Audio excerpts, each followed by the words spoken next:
you mentioned interchangeable with those three, but how nice is it that none of them are really exactly the same? They're all a little bit, they all do something differently. Mm-hmm. They're not the same back. I mean, how much of an advantage does that give you guys in terms of rotating through? And I think it's a great thing.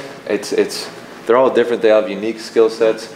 I think that makes it a little bit hard on the defense when you're getting different guys thrown at you and they're different styles and different type of moves and different ways of hitting certain runs. But it is what it is. They're not the same, so you can't treat them all the same. But ideally, if they all have the same amount of competency, then they are interchangeable. They're just going to hit certain runs in their own way, if that makes sense. And last year, those guys talked a lot about how they didn't care who was getting what. Everybody wants carries, but at the same time, it was a competitive thing, but also one together. Have you seen that carry over in terms of the mindset approach? Yeah, I mean, they're certainly competitive. Mm-hmm. Every running back's going to want the ball. They've done a great job being unselfish as a group, rooting for each other's success, and still taking advantage of their own opportunities. So, I expect them to want the ball more.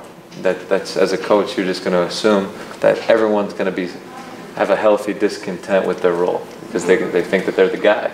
And if you're recruiting the right guys, that's going to be the case. So they've done a really good job balancing that kind of natural selfish instinct that's back, balancing that with, hey, I'm a team guy. This is a team within a team, and I want my brothers to succeed and do well as well. In many ways, who starts doesn't matter, I would assume. I mean, it matters in terms of for that guy. It's a great thing to start a game and have the confidence of your coaches and your teammates. But in terms of roles throughout a game, things change tremendously throughout the first quarter all the way to the fourth quarter. So, in the big picture, who starts it isn't terribly important.